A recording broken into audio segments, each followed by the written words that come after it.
اس عمل کے کرنے والوں کا اعلیٰ کوئی نمونہ لوگوں کے سامنے پیش کر دیا جائے۔ ایک کام ہے وہ لوگوں کو بتانا ہے کہ لوگ اس کام کو کریں، یہ درود شریف ہی لے لیں، تو فقہا کہتے ہیں کہ پھر لوگوں کے سامنے کوئی بہت اچھی مثال، عمدہ مثال رکھو،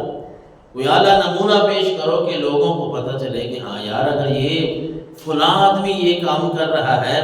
یہ بڑے نفع والا ہے، فائدے والا ہے۔ پھر اس نمونے کو دیکھ کر جو ہے لوگ اس کی تقلید کرنے لگیں گے، اس طریقے کی طرف آئیں گے۔ اور یہ طریقہ شاید کہ پہلے سے زیادہ مفید ہے کہ بجائے اس کے کہ صرف انسان کی کسی کو صرف کسی کام کی منفعت، نفع بتایا جائے، یہ بھی طریقہ مؤثر ہے، لیکن اس سے بہترین یہ طریقہ ہے کہ اس کام کے کرنے کی کوئی بڑی مثال بیان کر دی جائے۔ مثلا ایک بندہ ایک کام کرنا چاہتا ہے، کاروبار کرنا چاہتا ہے، تو اس کو جو مشورہ دینے والا ہے، جو صحیح اس کا حامی ہے، وہ کہے گا کہ یار دیکھ یہ کام فلاں بھی تو کر رہا ہے نا، اس کو دیکھ لے، اللہ نے اس کو کتنا نفع عطا فرمایا ہے، کتنا اس کو فائدہ مل رہا ہے۔ تو جب وہ دوسرے کو دیکھے گا، اس کی تقلید کرے گا، یعنی وہی کام یہ بھی کرے گا، تو اللہ اس کو بھی نفع عطا فرمائے گا۔ تو خیر اس آیت میں جو مقصود ہے وہ مسلمان حبیب خدا صلی اللہ علیہ وسلم پر جو درود و سلام پڑھتے ہیں نا، وہ خالق کائنات نے اپنی ذات اور ملائکہ کی طرف نسبت کر کے بطور نمونہ فرمایا ہے، ان اللہ و ملائکتہ یصلون علی النبی، کہ بے شک اللہ اور اس کے فرشتے نبی پر درود بھیجتے ہیں، نبی پر درود بھیجتے ہیں۔ ان اللہ و ملائکتہ یصلون علی النبی یا ایھا الذین آمنوا صلوا علیہ وسلموا تسلیما، اے ایمان والو تم بھی اپنے نبی پر درود و سلام بھیجو۔ یعنی ایک تو ہمیں یہ یہاں پتہ چلتا ہے یہ بات پتہ چل رہی ہے کہ یہ اللہ کا حکم ہے، اللہ نے ہمیں خود حکم ارشاد فرمایا ہے کہ یہ درود و سلام میرے نبی پر پڑھا کرو، میرے نبی پر درود و سلام پڑھو۔ اور یہ خود اللہ تبارک و تعالی نے ایک نمونہ، ایک مثال پیش کی ہے، اور وہ بہت عمدہ اور بڑی اعلیٰ مثال ہے کہ رب نے اپنی ذات کو پیش کر دیا مثال کے لیے، اپنے فرشتوں کو پیش کر دیا نمونے کے لیے کہ مسلمانوں میں تجھے ایمان والوں ویسے نہیں کہہ رہا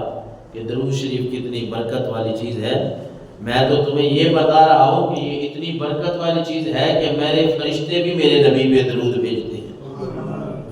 اور خود میں خالق کائنات ہو کر اپنے نبی پہ درود بھیجتا ہوں۔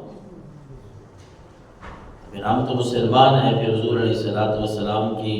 غلامی کا دعویٰ کرنے والے ہیں، ہم یقیناً پڑھتے رہتے ہیں، لیکن یہ کچھ ایسی احادیث ہیں کہ ان کے سننے سے انشاءاللہ ایمان تازہ ہوگا، اور پھر ہم اس درود کی طرف زیادہ رغبت رکھیں گے کہ یار یہ پڑھنا چاہیے۔ ویسے بھی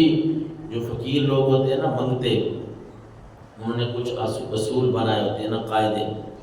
وہ جب مانگنے آتے ہیں نا کسی مالدار سے، انہوں نے مانگنا ہو تو اس کو دعائیں دیتے ہیں، دعائیں کرتے ہیں اس کو دعا دیتے ہیں کہ اولاد میں برکت ہو، تیرے بچے جی، رزق میں برکت ہو، فلاں ہو۔ تو جو جس دروازے پہ وہ دستک دے کے اتنی دعائیں دیتے ہیں نا، اتنا اس گھر والوں کو یاد کرتے ہیں، وہ بندے کے پاس اگر کچھ نہ بھی ہو تو پھر بھی وہ کہتا ہے یار اس کو کچھ نہ کچھ تو دینا چاہیے، اتنی جو میری تعریف کر رہا ہے، مجھے اتنی جو دعائیں دے رہا ہے تو کچھ تو اس کو دیں۔ اب اللہ تبارک و تعالیٰ سے جب ہم نے مانگنا ہے، وہ رب تو ان ساری چیزوں سے بے نیاز ہے، نہ ہم اس کو اولاد کے لیے کہہ سکتے ہیں، نہ ہم اس کو مال و دولت کے کہہ سکتے ہیں کہ یا اللہ مال و دولت تیرا زیادہ ہو جائے، یہ ہو جائے، اس طرح کی باتوں سے تو وہ تو اللہ الصمد ہے، بے نیاز ذات ہے نا۔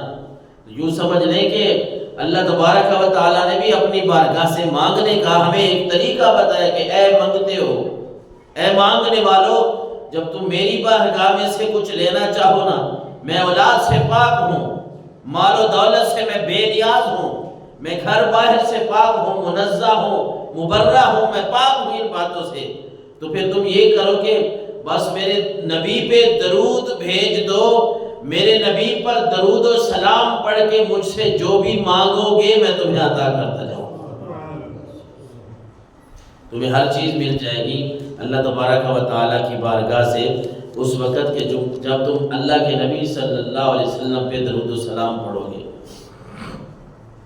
اور درود و سلام پڑھنے کا ثواب کتنا ہے؟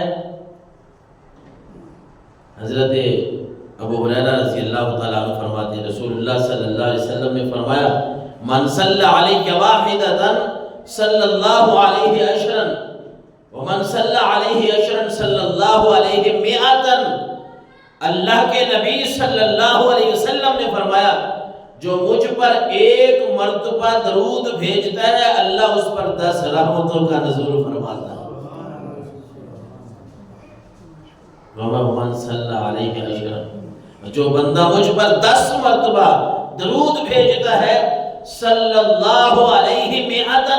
اللہ اس پر 100 رحمتوں کا نزول فرماتا ہے۔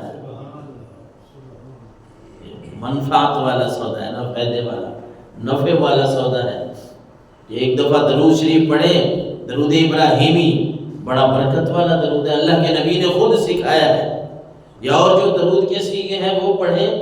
صلی اللہ علیہ وسلم، یہ بھی کتابوں میں ملتا ہے 40 یا اس سے کچھ اوپر نیچے ایسے الفاظ یا ایسے سیغے ہیں درود کے جو اللہ کے نبی کی احادیث سے ملتے ہیں، تو وہ پڑھیں آپ۔ کوئی بھی درود کا سیغہ جب آپ پڑھتے ہیں، لفظ پڑھتے ہیں،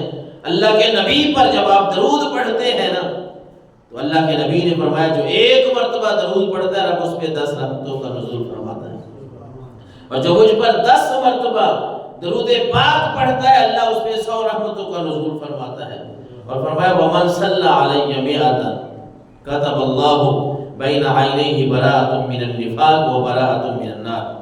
کہ جو بندہ بھی مجھ پہ 100 مرتبہ، کتنا؟ 100 دفعہ جو بندہ مجھ پہ درود پڑھتا ہے اللہ تبارک و تعالی اس کو 2 چیزوں سے بری لکھ دیتا ہے، 2 چیزوں سے اس کی برات لکھ دیتا ہے کہ یہ 2 چیزیں اس بندے میں نہیں ہیں۔ وہ کیا ہے؟ فرمایا ایک تو اللہ تبارک و تعالی اس کے لیے لکھ دیتا ہے کہ یہ بندہ نفاق سے یعنی منافقت سے بری ہے۔ جو بندہ مجھ پہ 100 مرتبہ درود پڑھتا ہے وہ نفاق سے بھی بری ہو جاتا ہے۔ پھر اللہ کے نبی نے فرمایا وَبَرَاءَةٌ مِّنَ النَّارِ، اور اللہ اس کو دوزخ کی آگ سے بھی بری فرما دیتا ہے۔ اس لیے جب بھی انسان کو ٹائم ملے، وقت ملے، تو بڑے اہتمام کے ساتھ اللہ کے نبی صلی اللہ علیہ وسلم پر درود پڑھا جائے۔ فائدہ بڑا ہے، نفع بڑا ہے اس کا۔ اور حضرت ابو ہریرہ رضی اللہ تعالیٰ عنہ سے ہی روایت ہے، ترمذی شریف کی حدیث مبارکہ 3380 نمبر پہ، تاجدار کائنات صلی اللہ علیہ وسلم نے فرمایا ما جلس قوم مجلسا لم یذکر اللہ فی ولم یصلوا علی نبیہم الا کان علیہم تارتا فإن شاء عذبهم وإن شاء غفر لهم، کہ اللہ کے نبی صلی اللہ علیہ وسلم نے فرمایا کہ جب کوئی بھی قوم کسی مجلس میں لوگ بیٹھتے ہیں، کسی جگہ پہ بیٹھتے ہیں، کوئی بات چیت کرتے ہیں اور وہاں وہ اللہ کا ذکر نہیں کرتے، وہاں وہ اپنے نبی پر درود و سلام نہیں پڑھتے، درود نہیں پڑھتے، تو اللہ کے نبی نے فرمایا ہو سکتا ہے یہ محفل ان کے لیے حسرت بن جائے، ندامت بن جائے۔ یہ محفل میلاد کی بات نہیں ہو رہی، یہ وہ اسلامی محفل کی بات نہیں ہو رہی کہ جہاں بیٹھتے ہیں تو وہاں تو ظاہر اللہ کا ذکر ہی کرنا ہے، اللہ کا ذکر ہی سننا ہے۔